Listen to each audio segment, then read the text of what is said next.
আমাকে আল্লাহ তাআলা বহু বছর ইমামতি করার তৌফিক দিয়েছেন, এখন আমি জুমার নামাজ পড়াই।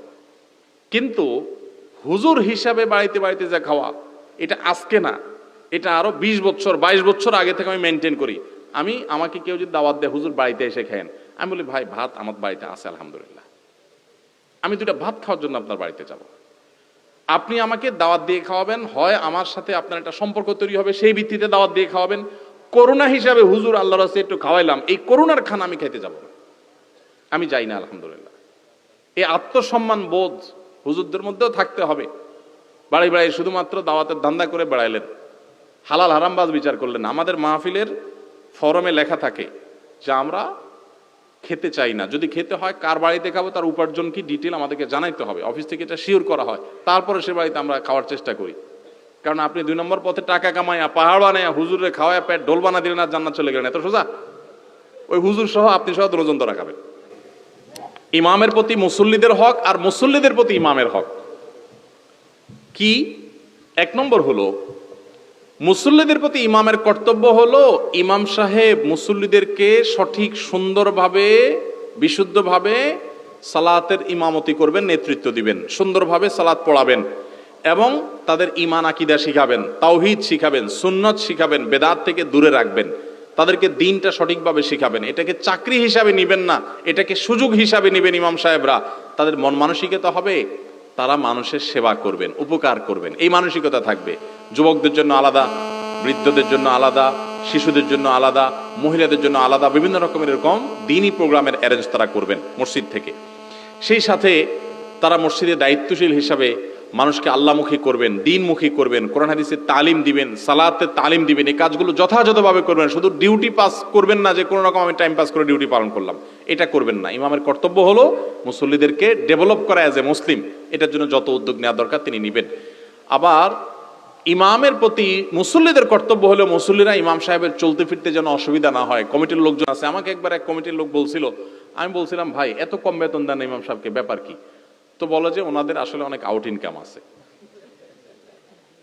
আমি বলি যে বিড়াল খাবে এক জায়গায় আর মেমো করবে কি আরেক জায়গায়, সার্ভিস দিবে আপনার মসজিদে, আর তার সংসার চালানোর জন্য আউট ইনকামের জন্য তার ধান্দা করে বেড়াইতে হবে। আপনার নিজের তো এটার জন্য লজ্জা হওয়া উচিত। মসজিদ কমিটির লোকেরা নিজেরা আপনারা চলেন যে বাজারে আপনার জন্য চালালা যে দাম রাখে হুজুরের জন্য কি তার থেকে অর্ধেক দাম? তাহলে হুজুরের সংসার কিভাবে চলে এটা খেয়াল করা কর্তব্য।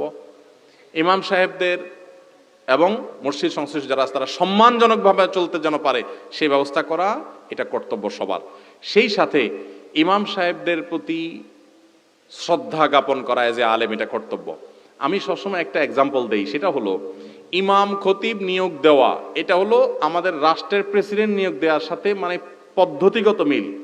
প্রেসিডেন্ট নির্বাচন করার ক্ষেত্রে সংসদ সদস্যরা সবাই মিলে প্রেসিডেন্টকে নির্বাচন করে। নির্বাচন করার আগ পর্যন্ত বল কিন্তু ওই ভোটারদের হাতে, সংসদ সদস্যদের হাতে।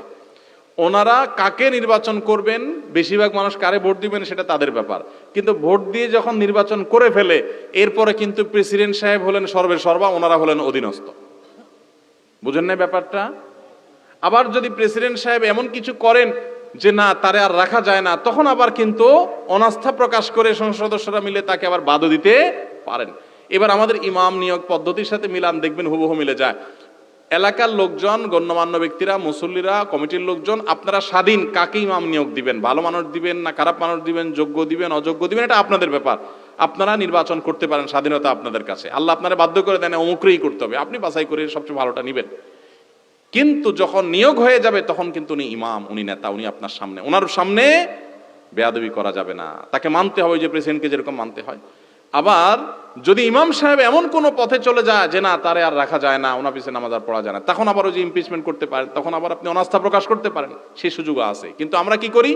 ইমাম নিয়োগ দেই, ইমামরে চাকর মনে করি। চাকর মনে করি কি করি না? এগুলো করা উচিত না। উভয়ের কর্তব্যের উপরে সামিল হতে হবে। শুধু দেখবেন না এসে ইমাম সাহেবের ফতোয়া শোনায়। আমি এই জন্য বলি এ দেশের সবচেয়ে বেশি ফতোয়াবাজি, মানে ফতোয়া নিয়ে তামাশা, ভুলভাল মাসালা দিয়ে চাপের মধ্যে রাখা হয় 2 শ্রেণীর মানুষকে, এক হলো মহিলাদেরকে, আর হলো মসজিদের ইমাম সাহেবদেরকে। দেখবেন যত সব ফতোয়া ইমাম সাহেবদের ব্যাপারে। আমার কাছে প্রশ্ন আছে, আচ্ছা ইমাম সাহেব যদি অবিবাহিত হয় তাহলে তার পিছনে নামাজ পড়া যাবে কিনা? আমি বলি ইমাম সাহেব অবিবাহিত হলে তার পেছনে নামাজ পড়া যাবে কিনা, এইটা যে প্রশ্ন করছে তার মাথায় এইটা আসলো না কেন যে মুসল্লি সাহেব যদি বিয়ে না করে থাকে তার নামাজ হবে কিনা, এই প্রশ্ন আসলো না কেন? আপনি মুসল্লি সাহেব বিয়ে না করলে নামাজটা হবে কি হবে না এই প্রশ্ন আসলো না, মাগার ইমাম সাহেবেরটা আপনার মাথায় চলে আসলো কেন?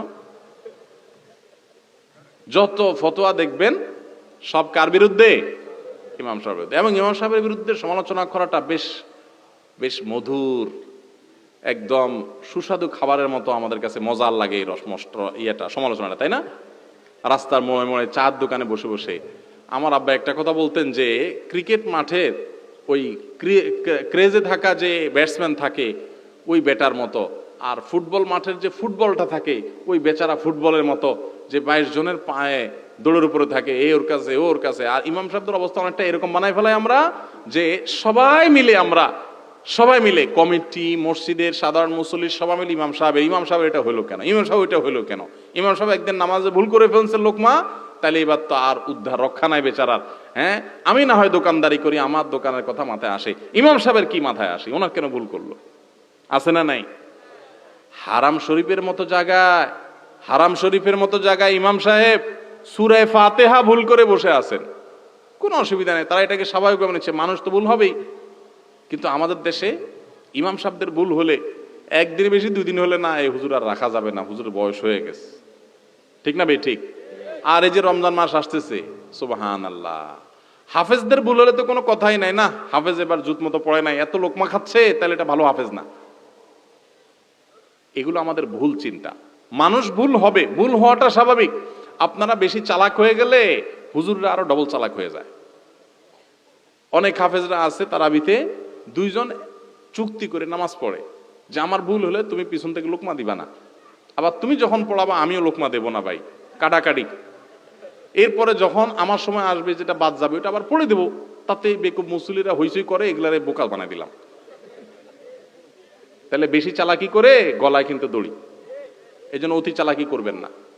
ভুল হলে ইমাম সাহেব তো এটাকে স্বাভাবিক দেখবেন। আরে আপনার ইমাম সাহেব তো পরের কথা, নবী করিম সাল্লাল্লাহু আলাইহি সাল্লাম একদিন নামাজ পড়তে গিয়ে 4 রাকাত নামাজে 3 রাকাতে বসে যাওয়ার পর সালাম ফিরানোর পর সাহাবারা জিজ্ঞাসা করছেন, ইয়া রাসূলুল্লাহ আনাসিতা আম কুসিরাতিস সালাহ, আপনি ভুলে গেছেন না আল্লাহ নামাজ কমায় দিয়েছে? আল্লাহর নবী ওহী আসতো তার কাছে, আল্লাহ তাকে এরকম একটা ভুল একবার করাইছেন যাতে করে আমরা একটু আমাদের ইমাম সাহেবদের প্রতি, মুসল্লিদের, মুয়াজ্জিনদের প্রতি, খতিব সাহেবদের প্রতি আমাদের রহম হয়, আমরা যেন তাদের বিরুদ্ধে খোঁচাখুচি না করি। আমরা চাই আমরা যত আকাম কুকাম আছে সব করব, আর হুজুরটা হবে একদম ফেরেশতার মতো, এরকম, ঠিক না? যে হুজুরটা হবে আমাদের এই ফেরেশতার মতো। হুজুর এরকম ঘাড় বাঁকা করলো কেন, মৌলবীর ঘাড়ের দোষ আছে, কিন্তু আমি যত আকাম কুকাম আছে সব করব, এই না আমাদের অবস্থা? আল্লাহ তাআলা আমাদের সবাইকে দায়িত্বশীল মানুষ হওয়ার তৌফিক দান করুন। খবরদার,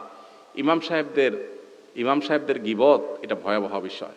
লুহুমুল উলামা মাসমুমা, আলেমদের গোশত কিন্তু বিষাক্ত, অর্থাৎ তাদের গীবত করবেন, ঈমান আমল সব ধ্বংস হয়ে যাবে। আমার জীবনে বহু মানুষ দেখছি হুজুরদের পিছনে সারা বছর লাগা থাকে, এগুলো বেঈমান হয়ে মারা যায় অনেকে। আমি দেখেছি এগুলোর অবস্থা খুব খারাপ হয়। যদি কোনো সমস্যা থাকে তাকে বুঝায় দেন, যদি দেখেন বেশি বেলাইন তারে বাদ দিয়ে দেন, কিন্তু রাইখা তারে সমালোচনা করবেন, অপমান করবেন, তার পেছনে পেছনে সমালোচনা করে বেড়াবেন। ইমাম সাহেব যে জায়গাটা দাঁড়ায় সেটা কিন্তু রাসূলের জায়গা, রাসূল সাল্লাল্লাহু আলাইহি ওয়াসাল্লাম ইমামতি করতেন, উনি তার প্রতিনিধি, অতএব তাদেরকে সম্মান করতে হবে। আল্লাহ আমাদেরকে তৌফিক দান করুন। আবার ইমাম সাহেবরাও নিজেদের সম্মান রাখতে জানতে হবে। শুধুমাত্র মানুষের বাড়ি বাড়ি গিয়ে দাওয়াত খাইলাম আর ঘুরে বেড়ালাম এ ধান্দা করলে হবে না। আমাকে আল্লাহ তাআলা বহু বছর ইমামতি করার তৌফিক দিয়েছেন, এখন আমি জুমার নামাজ পড়াই, কিন্তু হুজুর হিসাবে বাড়িতে বাড়িতে যা খাওয়া, এটা আজকে না, এটা আরো 20 বছর 22 বছর আগে থেকে আমি মেনটেন করি। আমাকে কেউ যদি দাওয়াত দেয় হুজুর বাড়িতে এসে খায়েন, আমি বলি ভাই ভাত আমার বাড়িতে আছে আলহামদুলিল্লাহ, আমি 2টা ভাত খাওয়ার জন্য আপনার বাড়িতে যাব। আপনি আমাকে দাওয়াত দিয়ে খাওয়াবেন, হয় আমার সাথে আপনার একটা সম্পর্ক তৈরি হবে সেই ভিত্তিতে দাওয়াত দিয়ে খাওয়াবেন, করুণা হিসাবে হুজুর আল্লাহর রাস্তায় একটু খাওয়াইলাম, এই করুণার খানা আমি খাইতে যাব না, আমি যাই না আলহামদুলিল্লাহ। এই আত্মসম্মান বোধ হুজুরদের মধ্যেও থাকতে হবে। বাড়ি বাড়ি শুধুমাত্র দাওয়াতের ধান্দা করে বেড়াইলেন, হালাল হারামবাজ বিচার করলেন। আমাদের মাহফিলের ফরমে লেখা থাকে যে আমরা খেতে চাই না, যদি খেতে হয় কার বাড়িতে খাবো তার উপার্জন কি ডিটেল আমাদেরকে জানাইতে হবে, অফিস থেকে এটা শিওর করা হয়, তারপরে সে বাড়িতে আমরা খাওয়ার চেষ্টা করি। কারণ আপনি 2 নম্বর পথে টাকা কামাইয়া পাহাড় বানাইয়া হুজুরে খাওয়ায় পেট ঢোল বানা দিলেন আর জান্নাত চলে গেলেন, এত সোজা? ওই হুজুর সহ আপনি সহ 2 জন ধরা খাবেন, ইমাম সাহেবদের পিছনে আপনারা নামাজ পড়েন, আমরা নামাজ পড়ি। ইমাম সাহেবদের 7 দিন 7 বাড়িতে খানা দেয়। এবং আপনারা মন খারাপ করেন না, আমি সবার জন্য বলতেছি না, অনেক সময় দেখা যায় ভালো মন্দ বাজ বিচার নাই, এলাকার চোর ডাকাতগুলো বাইসে হয়েছে আর তাদের বাড়িতে বেশি খাওয়ায়, যে হুজুর ভালো যেন খাইতে পারে। হুজুর ভালো খাইতে পারে এর চাইতে ইম্পর্টেন্ট হলেও হুজুরের খানাটা যেন হালাল হয়। তাদের বাড়িতে খানা খাবেন, তাদের বাড়িতে খানা অ্যারেঞ্জ করবেন। তো ইমাম সাহেবদের মধ্যে আত্মসম্মান বোধ থাকতে হবে, নিজের মর্যাদা নষ্ট করলে চলবে না, মুসল্লিদের হক আদায় করতে হবে, মুসল্লিরাও ইমামের মর্যাদা বুঝতে হবে। আল্লাহ উভয়কে বোঝার তৌফিক দান করুন।